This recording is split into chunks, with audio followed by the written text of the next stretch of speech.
ভাটপাড়া পৌরসভায় বড়সড় রাজনৈতিক অস্থিরতা তৈরি হয়েছে। মোট ৩৫ জন কাউন্সিলরের মধ্যে ৩০ জন একযোগে পদত্যাগ করেছেন বলে জানানো হয়েছে। এর মধ্যে ২ জন কাউন্সিলর মৃত এবং ৩ জন এখনও পদত্যাগ করেননি। পৌরসভার চেয়ারম্যান রেবা রাহাও পদত্যাগ করেছেন।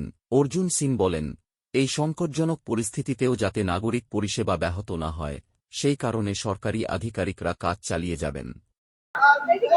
দেখুন, আপনাকে বলছি, বোর্ড তো ইও এফও চালায়। বোর্ড তো পৌরসভা যা পলিটিক্যাল পার্টির লোকেরা থাকে তারা একটা আবরণ আছে, কিন্তু কাজ তো ইওএফওরা করে, সরকারি অফিসাররা করে, ওরা তো আছে। ওদেরকে ফ্রি হ্যান্ড দেওয়া হয়েছে, তারা পরিষেবা যাতে বাধিত না হয় তারা কাজ করে।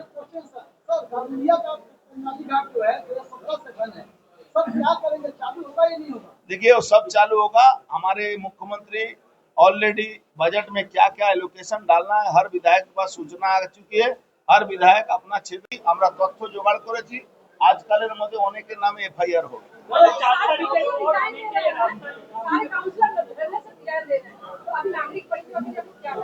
आपको मैं बता दूं, नागरिक परिसेवा देने का कार्य अधिकारियों का होता है और अधिकारी हम लोग पॉलिटिकल डिसीजन देते हैं, काम अधिकारी करते हैं, तो अधिकारी हैं, अधिकारी काम करेंगे। देखिए स्थिति कुछ नहीं है, स्थिति ये है कि जो रिजाइन दिए हैं हम लोग सिफारिश कर रहे हैं सरकार को कि एडमिनिस्ट्रेटर एक कमेटी बना के एडमिनिस्ट्रेटर बैठा। अरे एक ही सब तुम ही पूछोगे।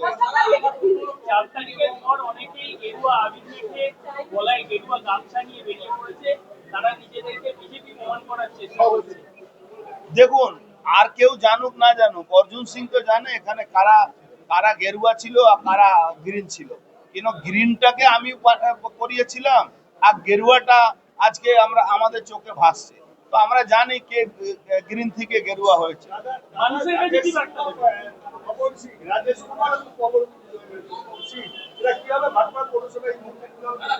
দেখুন, আমরা তো বলেছি 5 জনের কমিটি করে সিফারিশ করেছি মুখ্যমন্ত্রীর কাছে, এবার ডিসিশন তো মুখ্যমন্ত্রী নেবে কি 5 জন করে কমিটি আমরা করে আমরা সিফারিশ করব, এমএলএরা সিফারিশ করবে আর সরকার কি ডিসিশন নিতে সরকার।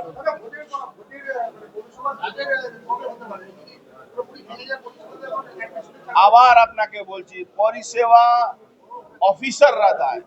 আপনি এই প্রশ্নের উত্তরে আমি একটা প্রশ্নের হিসাবে আপনাকে জবাব দিয়েছি কি আপনি শুনেছিলেন কি অভিষেক ব্যানার্জি বাড়িতে নোটিশ গেছে, মেয়র কি বলছে ববি হাকিম, এটা ওর পার্টি না, এটা সরকারি অফিসারদের পার্ট।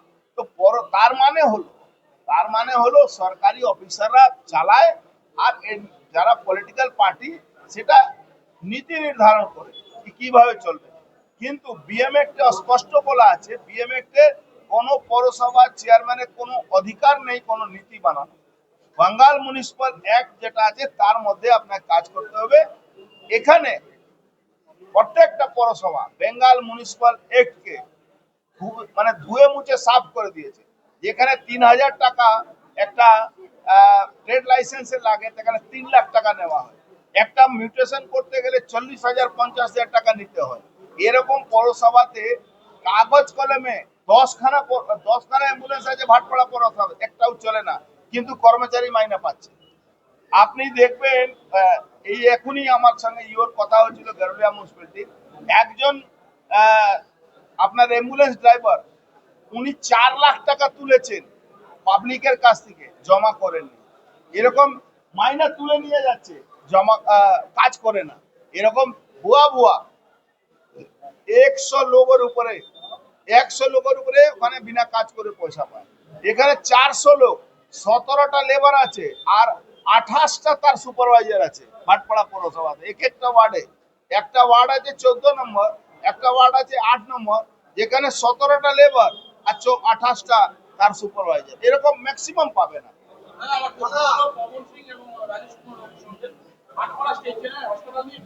আমরা কোনো দলে আনার কোনো ব্যাপার নেই, আমরা কোনো দলে আনবো না। আর কি মুখে ওদেরকে দলে আনবো? যারা নিজে মানুষের মানে ভোটে না জিতে জোর করে জিতেছে, তাদেরকে আবার আমরা নিয়ে আমাদের এটা নষ্ট করবো। ঠিক আছে, থ্যাংক ইউ।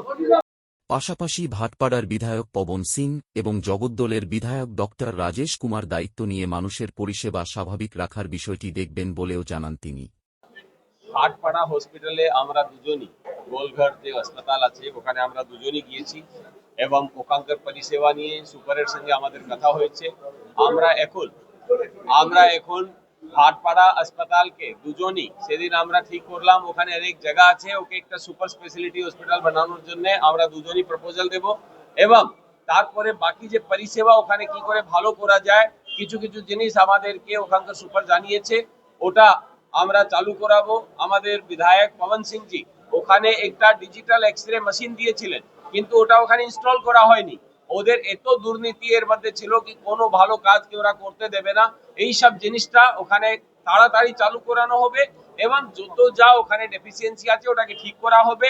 বলা হয়েছে ওখানে পরিষ্কার করে রাখার জন্য ওর বাকি সব পরিষেবাকে ভালো করার জন্য, ওটা আমরা বলে এসেছি।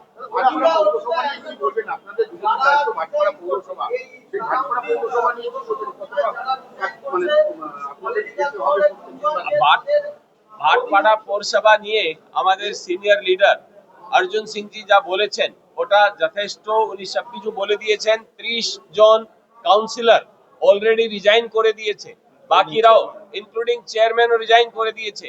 ওখানে কাজ 4 তারিখের পরে যখন রেজাল্ট এসছে তারপর থেকে কোনো কাজ হচ্ছে না, মানুষ আমাদের কাছে কমপ্লেন করছে। তার জন্য আপনাদের সকলের সামনে আমি অর্জুন সিং জি আমরা দুজন ওখানে গেলাম, কি করে সার্ভিসেস গুলো রিস্টোর করা হবে, কিভাবে কাজ করা হবে, প্রত্যেক জিনিস আমরা ওখানে ইও এবং এফও তাদেরকে আমরা রিকোয়েস্ট করেছি মানুষের পরিষেবা কোনো মতো বন্ধ না করা হয়। এর যেটা অর্জুন সিং জি বলেছেন কাজ পরিষেবা দেওয়া এবং তার জন্য সুপারভিশন করা, এটা অফিসারদের কাজ আছে। আজকে যখন সকল কাউন্সিলর এবং চেয়ারম্যান সকল যখন রিজাইন করে দিয়েছে, আমরা আরো এনশিওর করব যেটা উনি বলেছেন বোর্ড অফ অ্যাডমিনিস্ট্রেটর বসিয়ে আমরা আমাদের অনারেবল মুখ্যমন্ত্রী উনার কাছে আমরা রিকোয়েস্ট করব কি তাড়াতাড়ি বোর্ড অফ অ্যাডমিনিস্ট্রেটর বসানো হয় এবং তার মাধ্যমে পরিষেবাকে চালু রাখা হবে। কিন্তু ততদিন ইও এফও এরা সব যারা অফিসার আছে ওখানে তারা এইসব পরিষেবা চালু রাখবে। আমরা ওখানে পুরো লিস্টটা পেয়েছি, ওরা আমাদেরকে 1100 জনের লিস্ট দিয়েছে, তার মধ্যে যত লোকের অ্যাপ্লিকেশন অ্যাকসেপ্ট করে নেওয়া হয়েছিল যাদের আন্ডার কনসিডারেশন আছে আমরা পুরো খুঁটিয়ে দেখছি কোনটা ঠিক আছে না আছে এবং ওদেরকে বলবো। অনেক জায়গায় এটা অভিযোগ ছিল যাদের কাছে আগে থেকে বাড়ি আছে তারা আরো ডাবল বাড়ি পেয়ে যাচ্ছে এবং যাদের কাছে ঘর নেই তাদেরকে কোনো মতোই ঘর দেওয়া হচ্ছে না এবং যাদেরকে ঘর দেওয়া হচ্ছিল তাদের কাছ থেকেও 25,000 না তার বেশি টাকা নিয়ে ঘর দেওয়া হচ্ছিল। প্রত্যেক জিনিসের কমপ্লেন চেক করা হবে। আমাদের অনারেবল মুখ্যমন্ত্রী এটা নিয়ে একটা কমিশন অফ ইনকোয়ারি গঠন করেছেন। যত দুর্নীতি হয়েছে পৌরসভা হোক না পঞ্চায়েত হোক না অন্য কোনো ডিপার্টমেন্ট হোক প্রত্যেকের ইনকোয়ারি হবে এবং এই কমপ্লেন ওখানে জমা পড়বে যত দুর্নীতি হয়েছে। বাকি যে লিস্টটা আমরা পেয়েছি আমরা দুজন মিলে দেখে নিচ্ছি কোনটা ন্যায্য যাদের পাওয়ার কথা তাদেরকে দেওয়া হবে। এদিকে ভাটপাড়া পৌরসভার প্রাক্তন উপপৌরপ্রধান দেবজ্যোতি ঘোষ বলেন ৩৫ জন কাউন্সিলরের মধ্যে 2 জন মারা গেছেন এবং ২৯ জন কাউন্সিলর ইতিমধ্যেই পদত্যাগ করেছেন। এই গণপদত্যাগের ঘটনায় ভাটপাড়া পৌরসভার প্রশাসনিক ভবিষ্যৎ নিয়ে জোর রাজনৈতিক চর্চা শুরু হয়েছে। ভাটপাড়া পৌরসভার কতজন কাউন্সিলর পদত্যাগ করলো ইতিমধ্যে? 29 জন। আরেকজন জানতে পারা গেছে 30 জন আজকে দেবে মোটামুটি সবাই। চেয়ারম্যান, আপনি ভাইস চেয়ারম্যান। আমরা রিজাইন করে দিয়েছি। আমাদের কাছে আর আমার কাছে আমি ভাইস চেয়ারম্যান ছিলাম। এই পরিস্থিতি কেন হলো? আমার কাছে আর কোনো বিকল্প পথ ছিল না, কারণ আমি যখন শুনলাম পরশুদিন আমাদের 800 জন কাউন্সিলর রিজাইন করে দিয়েছে, কালকে চেয়ারম্যানও রিজাইন করে দিয়েছে, তখন আমার কাছে আর কোনো অল্টারনেটিভ ওয়ে ছিল না, বিকল্প আর কোনো ছিল না কিছু। সেই জন্য রিজাইন। তারপর আমি চোখের সামনে দেখছি পৌর পরিষেবা পাচ্ছে না লোকেরা, এমপ্লয়িরা মায়না পাচ্ছে না। সেখানে দাঁড়িয়ে আমরা যদি রিজাইন করে দিই অন্ততপক্ষে ইও দায়িত্বটা নিয়ে এমপ্লয়িদের পেমেন্টটা হবে, রেগুলার কোর্সে যে পরিষেবাটা দেওয়ার সেটা যদি সুষ্ঠুভাবে চলে তো ভালো। এমপির সাথে কোনো কথা হয়েছে? দলের থেকে কি যোগাযোগ করা হয়েছে? না, দলের সাথে কোনো রকম যোগাযোগ নেই, দল কোনো সাজেশনও দেয়নি। দুর্ভাগ্য যে এরকম একটা পরিস্থিতিতে দলের কোনো সাহায্য পাইনি। দল বলতে তৃণমূল? আমাদের দল তৃণমূল দল বলতে কাকে? দল কাকে? দলের সাংসদ। দলের তো একটা স্ট্রাকচার থাকে, দল দিয়ে কোনো রকম সাংসদ দলের পদ না, কি আশ্চর্য। জেলা সভাপতি তো উনি দলের আছেন। হ্যাঁ আমরা কাউকে কেউই আমাদের কোনো রকম সাজেশন দেয়নি, কেউ গাইড করেনি, কেউই পাশে দাঁড়ায়নি। এই আজকের দিনে আমি বললাম তো শুরু নাই ভাটপাড়া বিধানসভায় কেউ নেই, কেউ একজনও নেই। কোথায় দাঁড়ান? ভোটের পর থেকে তারা নিখোঁজ। হ্যাঁ, নেই তো। কেউই আজকের আমাদের ভাটপাড়ায় কেউ নেই। এই ইভেন আমাদের নেতারাও কেউ আমাদের পাশে দাঁড়ায়নি, কেউ গাইড করেনি, যেগুলো তো আমরা স্বেচ্ছায় সিদ্ধান্ত নিচ্ছি। যে এই সিচুয়েশনে কি করা উচিত, নিজেদের মধ্যে ফোনে আলোচনা করে যেটা করণীয় মনে করছি সেটা করছি। এই যে কালকে আমি রিজাইন করেছি, আমাকে কেউ বলেনি রিজাইন করবে কি করবে না। কোনো রকম দলগতভাবে কেউ আমাকে কিছু জানায়নি, কনট্যাক্টও করেনি। কোথায় দল আমাদের আপনাদের মাথার উপর পাশে নেই, দল পাশে নেই, দল পাশে নেই। হ্যাঁ। দল পাশে নেই। বিজেপি থেকে কোনো চাপ দেওয়া হয়েছিল রিজাইন দেওয়ার জন্য? না, আমাকে কেউ কোনো চাপ দেয়নি। এটা আমার নিজস্ব একদম ব্যক্তিগত সিদ্ধান্ত। আমি যখন দেখেছি বললাম চেয়ারম্যান আসছেন না, উনি ওনার দায়িত্ব কিংবা ক্ষমতা যাই হোক, উনি অন্য কারোর হাতে অর্পণও করছে না। তো স্বাভাবিকভাবেই চেয়ারম্যান না আসলে পৌর পরিষেবা মুখ থুবড়ে পড়ে। তাই হয়েছে। বাস্তবিক অর্থেই তাই হয়েছে।